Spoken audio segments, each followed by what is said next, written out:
আওয়ামী লীগ সরকারের আমলে পাটুরিয়া ও আরিচা ঘাট এলাকায় পরিবহনে চাঁদাবাজির নেতৃত্ব দিতেন মানিকগঞ্জ জেলা আওয়ামী লীগের সহসভাপতি আব্দুর রহিম খান। আর সদর বাস স্ট্যান্ডে সাবেক স্বাস্থ্যমন্ত্রী জাহিদ মালেকের প্রত্যক্ষ মদদে চাঁদাবাজি করত তার অনুসারীরা। এখন করছে বিএনপির নাম ভাঙিয়ে পরিবহন মালিক ও শ্রমিক সংগঠনের নেতারা।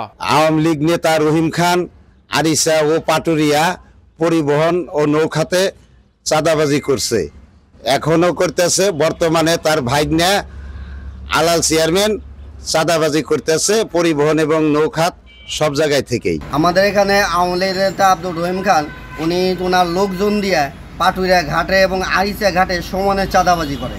আবার এবং ইদানিং উনি পালায় রয়েছে, পালায় থেকে ওনার ভাইগনা আলাল চেয়ারম্যান বিএনপির নেতা ওনাকে দিয়ে বর্তমানে উনি চাঁদাবাজি করাইতেছে। ঢাকা আরিচা মহাসড়ক সহ জেলার বিভিন্ন আঞ্চলিক সড়কে চলাচল করে হাজারেরও বেশি যানবাহন।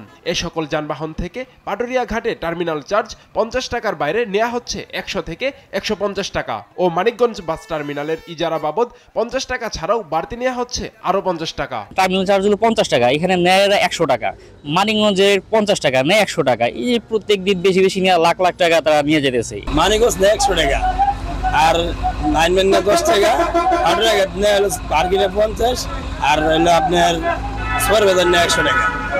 চাঁদাবাজি বন্ধে মামলা করার পর থেকে নিরাপত্তা শঙ্কায় ভুগছেন পরিবহন সংশ্লিষ্ট এই কর্মকর্তা। আব্দুর রহিম খানের লোকজন, আত্মীয় স্বজন তারা চাঁদাবাজি করে, আমি তাদের বিরুদ্ধে মামলা করি, তাদের 3 জন অ্যারেস্ট। এখন আমি জীবনের নিরাপত্তায় ভুগছি।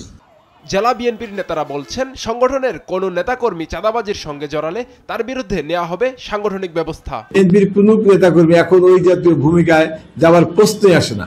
যদি কেউ করে সেটা সম্পূর্ণ তার একান্ত ব্যক্তিগত ব্যাপার এবং সেটা বিএনপি সমর্থন করে না।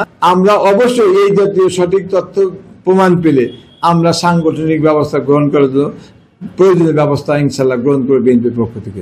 চাঁদাবাজি বন্ধে পুলিশ প্রশাসন তৎপর রয়েছে বলে জানান অতিরিক্ত পুলিশ সুপার ইমতিয়াজ মাহবুব। বাস রাখার জন্য সরকারি চার্জ যেই 50 টাকা, এর অতিরিক্ত 100 কিংবা 150 টাকা নেওয়ার যারা চেষ্টা করেছে তাদের বিরুদ্ধে আমরা অভিযোগ নিয়েছি এবং মামলা রুজু করে 3 জনকে গ্রেপ্তার করে আমরা আদালতে সোপর্দ করেছি এবং আমাদের এই ধারা সবসময় অব্যাহত থাকবে।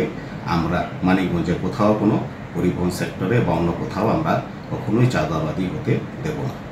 চাঁদাবাজি বন্ধে প্রশাসনের দিকে তাকিয়ে আছে পরিবহন সংশ্লিষ্টরা।